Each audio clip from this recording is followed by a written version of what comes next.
NamRA Kachenu, NamRA yetu, NamRA Kachenu, NamRA yetu, NamRA Kachenu, NamRA yetu, NamRA Kachenu, NamRA yetu.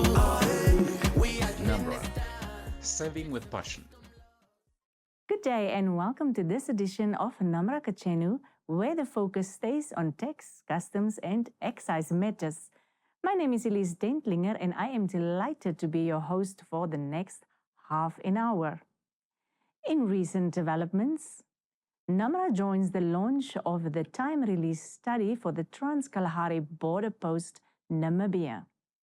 The Organization for Economic and Cooperation and Development visits Namibia. All that and more coming in just a little while. Stay tuned.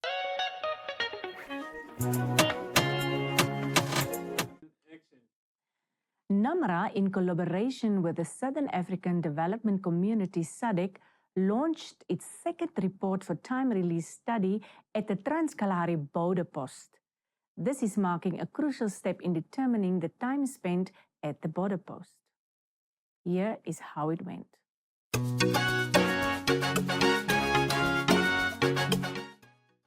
That great achievement that have happened, that is a result that we are here today, and I'm very happy that the leadership of SADC Secretariat, Master Montero with your entire delegation, that achievement would not have been possible because it required funding. But it's not only about funding, it also required resources and also technical skills, because to do a time-release study is a scientific process really of determining the time that it takes for processing the goods, determining what are the bottlenecks there, and coming up with a recommendation that if implemented, then efficiency will be achieved at that border. The implementation of this recommendation will contribute for ease of doing business and attract, therefore, foreign direct investment, which eventually will make the economy to catapult from low to media and from media to high income economy, depends on the current economic situation and trends of the member states.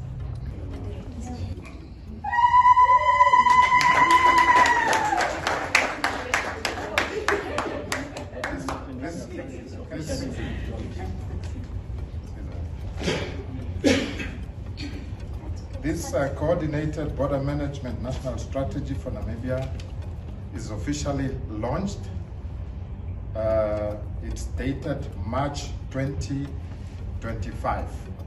Now, what remains is that from this beautiful document, we are expecting practical and consistent implementation. Really, we, as the Minister of Industry and Trade, would like to appreciate the very good work that has been done by the consultant and all the stakeholders involved.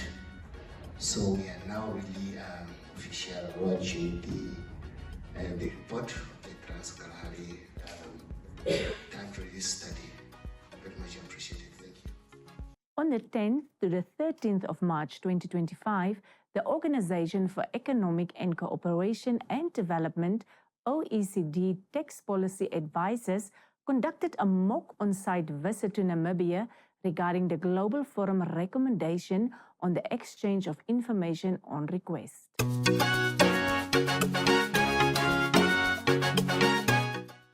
Namibia joined the Global Forum on Transparency and Exchange of Information for Tax Purposes in 2019 and is therefore subject to periodic assessments.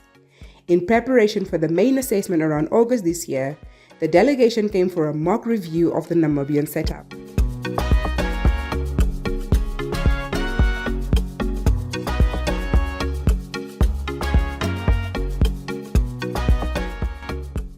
It's an inspiration to my team, to my colleague, to myself, because I would want us, all of us, one day to work here but there must also be a day sometime when we have to go and serve the global community, to go and serve the continent. And if other brothers and sisters from other tax administration can do that, I see no reason why they cannot. And because we are all of the same generation, so colleagues, every time that we will see people from ATAP, OECD, IMF and so on, they all started just like us, because you can't just serve your family, you can't just serve your village, you can't just serve your country, you cannot just serve Africa, you must serve the world.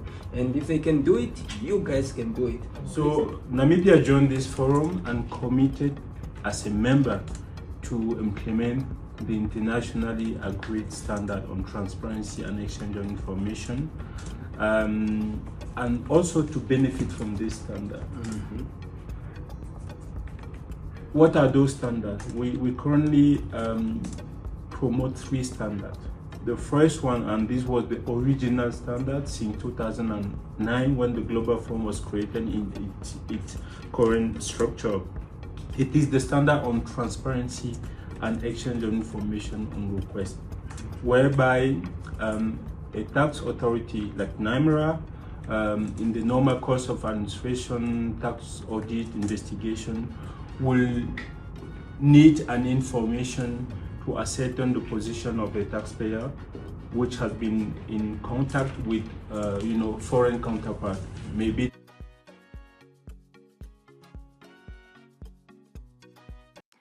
We will be right back after the break with Rakel Shooya, a senior tax officer at the Income Tax Audit Taxpayer Services in NamRA.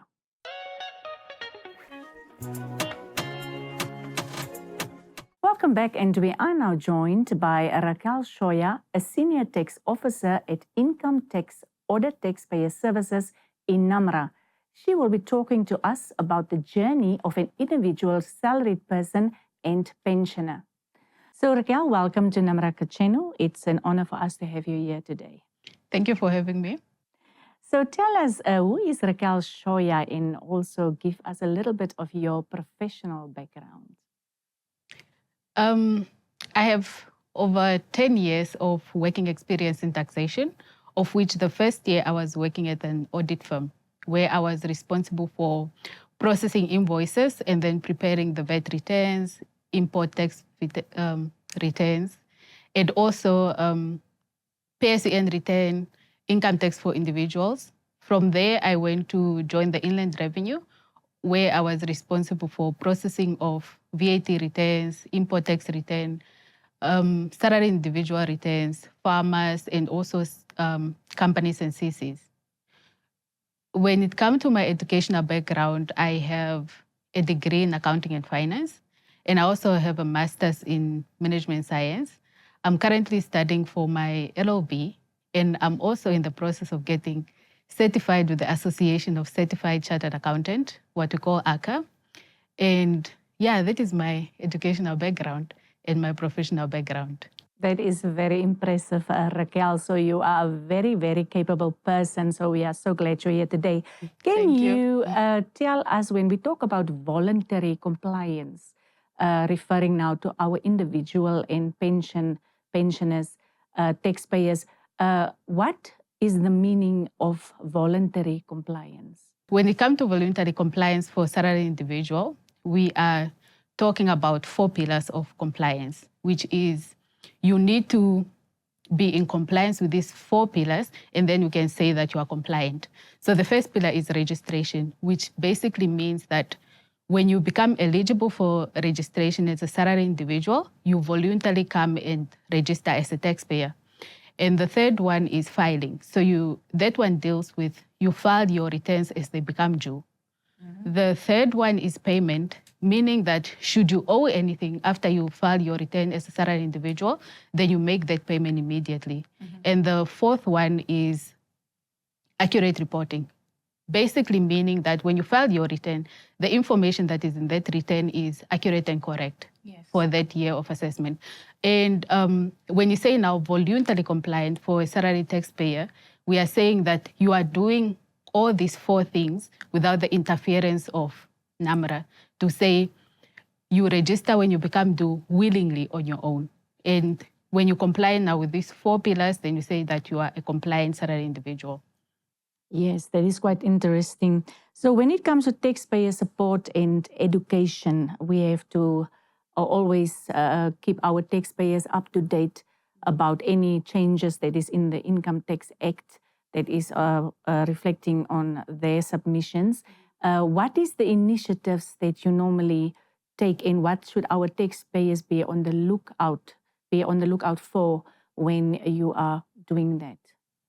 So to encourage voluntary compliance, we take one of our biggest initiative is taxpayer education, because you can only comply with something once you understand it. So the 4 pillars that I mentioned, they are also called, what are your tax obligations? Mm-hmm. So we refer to those as tax obligations. So we engage more in taxpayer education, where we are trying to educate taxpayers on what their tax obligations are. And the second thing is, for salary individual, we have a specific one called tax calculation for salary individual, where we show you how to calculate your tax liability. Because remember, I mentioned one of the pillars is filing and also payment. So you need to know how to calculate your tax liability in order for you, when you submit your return, you already know, am I paying or am I getting a refund? So, and payment being one of the pillars, you want to remember, individuals, they're due on the 30th of June. So you don't want to wait until the 30th of June. That's when you find out you need to pay maybe a 2,000, and on that specific day, you don't have that money. So as soon as you get your pay 5 as a salary individual, you should know how to manually calculate your tax liability. And then you assess yourself. Also, we have a self-assessment system. You assess yourself, you know exactly, come the day that I submit my return, this is what I owe, or this is what I expect to get. And if you are owing, you need to already pay that money. You don't need to wait. Mm-hmm. That is one of the initiatives. Yeah. So Rakel, tell me, what are other platforms are there that say a taxpayer need information? Like you just said, they have to know we are working on a self-assessment system.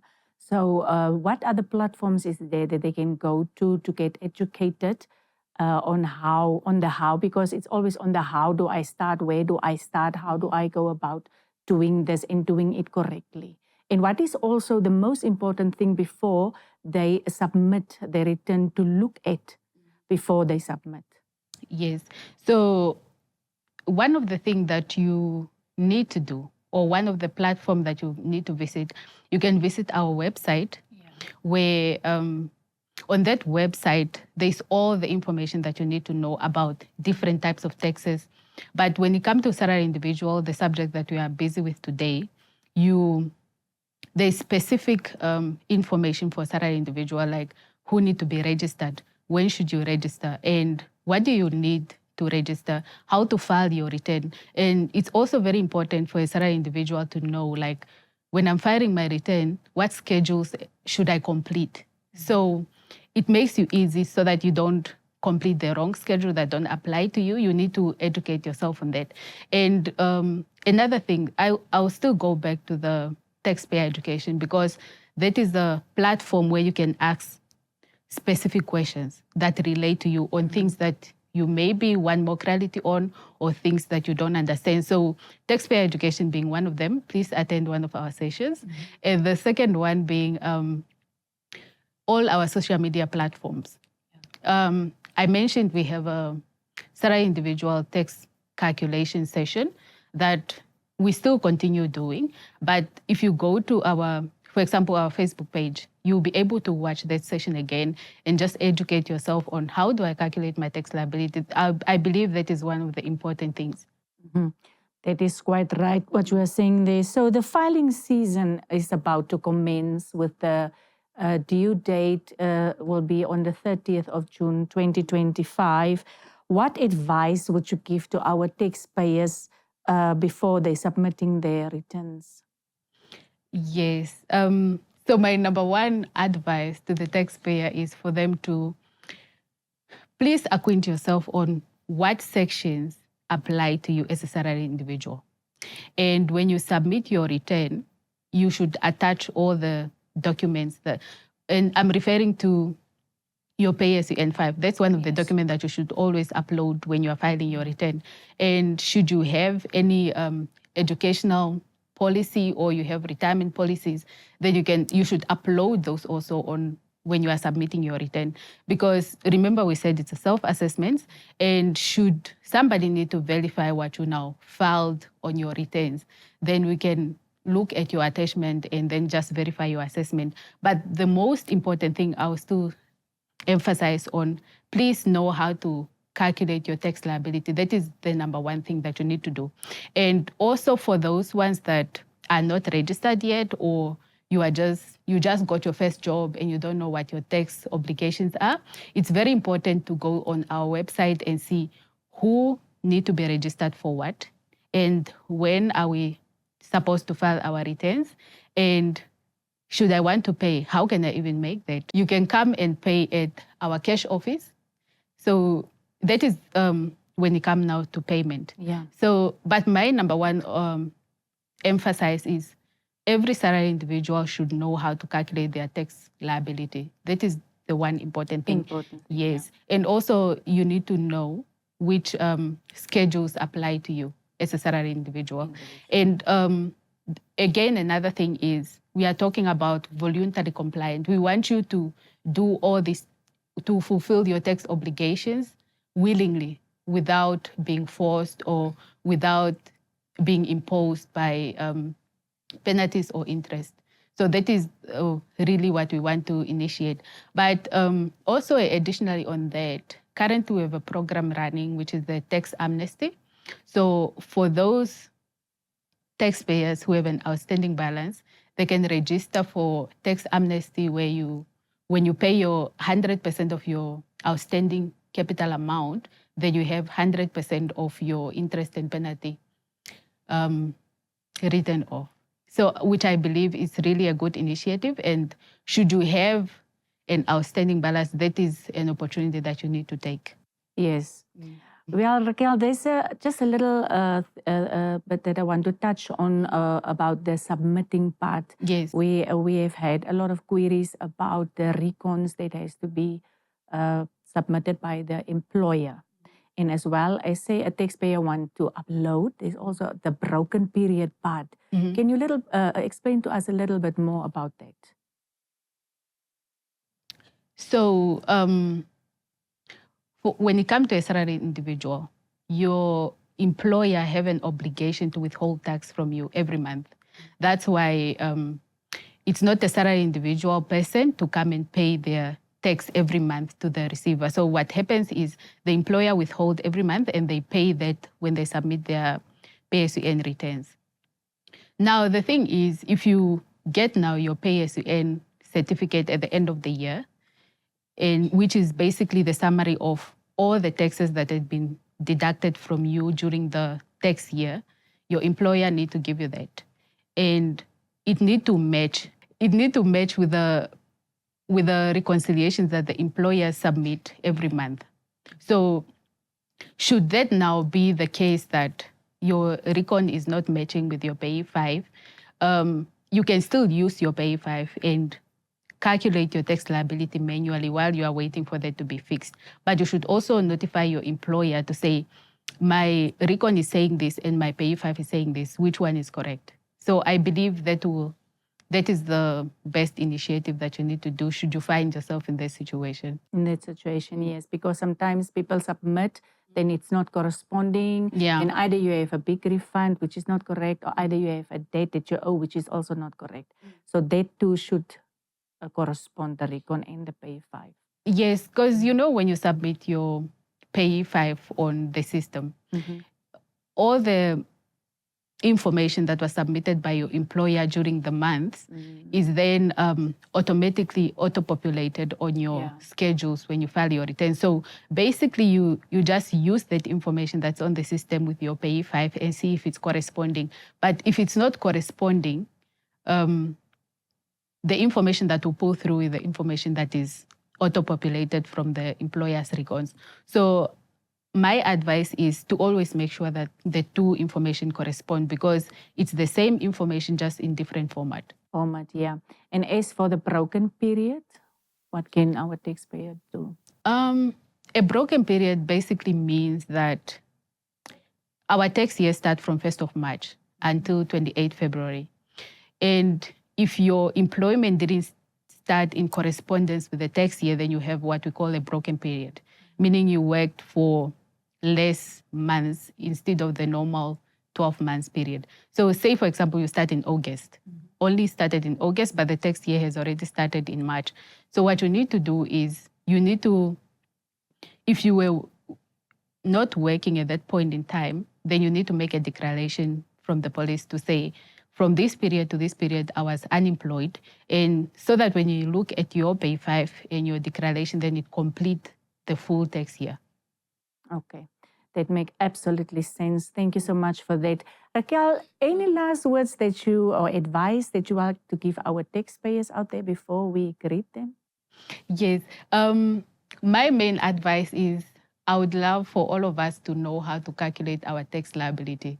And we can all find that on our tax engagement sessions, where we do the salaried individual tax calculations. And then you should also please be an active taxpayer, take part in our educational sessions. That time you get to ask your own questions that you don't understand. So that is my last advice. Thank you so much, Rakel. It was right. a very informative session. Thank you so much for joining us here Thank you today. for having me. Yeah. And that was Rakel Shooya, a senior tax officer at the Income Tax Audit Taxpayer Services within NamRA. We will be right back after this.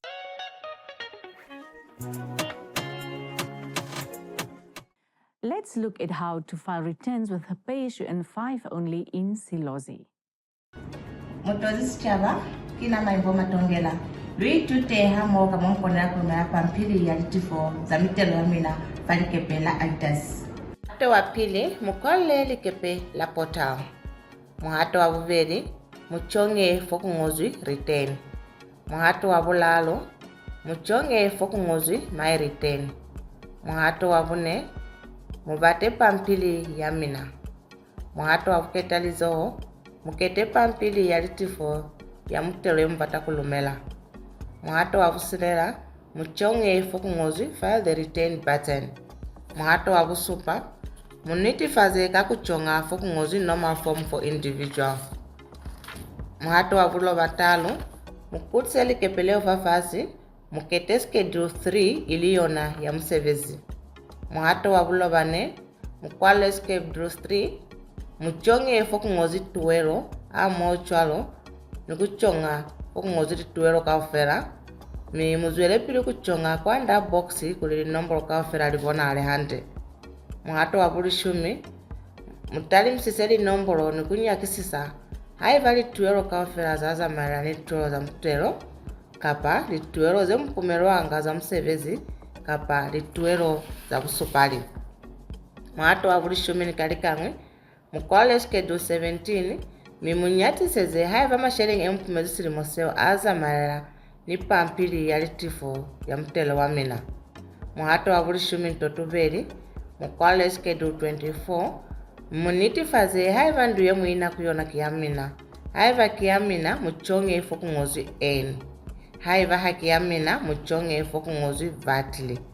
Mimungole mavizo abange bantu nombo ya litifo ya mtelo wabona nikusupeza haiva munani mota msevezi ya mseverisa. Muhato wa buli shumi ntotulalo mbe pampili ya mtelo falikepeleo ni pampili yesu peza masheling apurukero ya kumuro fa msevezi hamo choro ni pampili yesu peza masheling apurukero askoro sabana vamina ni kulumela. Haiva hamuna mapampili eni vulezi fa mbe fera yona yo pampili ya litifo ya mtelo ni kulumela. Kasamulao munyatereka kusupeza kuli pakivo mfile kiwaniti. Mube nomboro yeka supeza fahali mwalikepeleo ni kulumela pampili ya mina. Muyezize hande kwa kona kulumela pampili ya mina mtelo, luitumezi kwa kuvuha. Now let us focus on how to file returns with only a pay-as-you-earn 5 in Ochiherero. Wamingambiri shipena jambiko wanga, mimi niko Shwana. Mutengure ndi na matuta kwa maitikiro murutu shisha murongo shora mente korungo birutu bushu kwa busha o aitas. tenga okuyatamba ndiyo mayitiro korungovi rwetu. Oruporushe vari oyatapo makotorero worutu rweroshisha murongo shaoromende pupashangwa 10. Oruporushe tatu moyatapo pashangwa kusha omakotorero worutu rwanje roshisha murongo shaoromende pupashangwa 10. Oruporushe ine moi pupashangwa kusha omapahero worutu rwanje roshisha murongo shaoromende pupashangwa search your return. Oruporushe tano otorora rutu roye roshisha murongo shaoromende ndumo vangu kutfa korungovi rwetu. Ruporusha hambo umwe moi pupashangwa omatwakero worutu roye roshisha murongo shaoromende pupashangwa file your return. Ruporusha hambo mbari motorora orutu ndwashangwa oforoma yakauriri onomafomu. Muruporusha hamo ndatu munotupa peke ove mumotorora ruporushe tatu indoro vyungura. Ruporusha muvi mopatururo ruporushe tatu oyata mokapaka mumwashangwa njambiyo ye yomombura shavumba oyata penje nokapaka ngo kusha yini nokumuno shivariro shonjambiyo ye ushimbomba. Ruporusha murongo thathaneka oyivariro vyoye umune kusho shivariro shishiri koruturo ye mashiitathana kuna icho shishiri korungovi rwetu poinde. Ruporusha murongo na rumwe mwe kuruporusha mirongo na habo mbari otara kusha oshisha murongo shishinanwa kove mashiitathana kuna ishi shishiri korungovi rwetu shavumba mwe korupa orusha mirongo vivari 9 pumo yaritha korungovi rwetu kusha ove omuni wonjuo puatura. Nushuro muni wonjuo oyatapo pashangwa yes.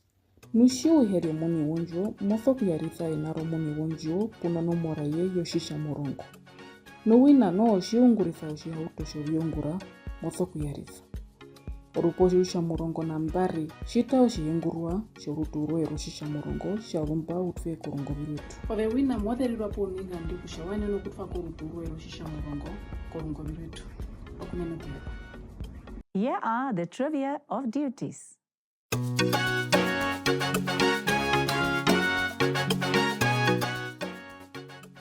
Did you know?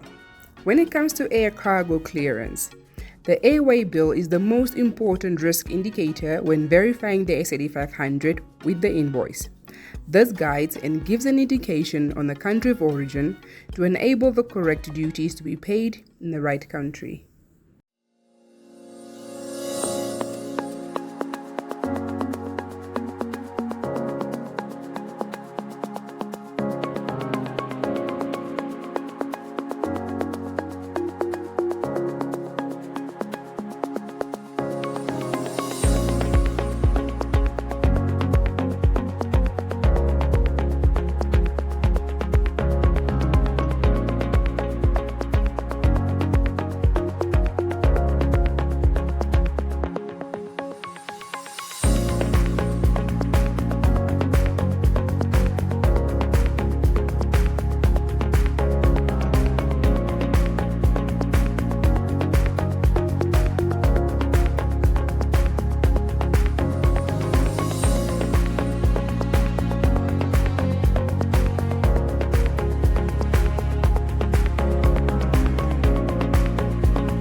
To make a payment for your tax debt, here are the available options. My name is Angela Kamui, Senior Revenue Treasury Officer at NamRA. I'm going to take you through the process of making payments to our NamRA offices. We have 4 modes of payments which are acceptable at our offices, which are direct deposits, cash payments, electronic fund transfers, and speed points machines. When making electronic fund transfers, we have 2 accounts available for our taxpayers, which is Receiver of Revenue, account 165001, and the VAT dedicated account 165060. When making a direct deposit, our taxpayers need to fill this deposit slip at their commercial bank. You need to have your TIN with you. The TIN consists of eight characters, and then you should also know the period that you are making the payment for. When making an electronic fund transfer for your penalty or interest liability due to NamRA, you use the EFT referencing example as shown on the screen. It also has 19 characters, but on the text type and text period, you put 999, indicating that the payment is account payment. When making electronic fund transfers, EFT referencing example is shown on the screen, which comprises of 19 characters. The taxpayer reference number comprises of 5 parameters, which are as follows. 1. Represent the payment method, in this case, EFT payment. 06. Office of registration or your return office. The 8th character represents your tax identification number. 14 is tax type, in this case employees tax. 2018-06 is the tax period for which the payment is meant for.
In our previous episode, we asked, what is post-clearance audit?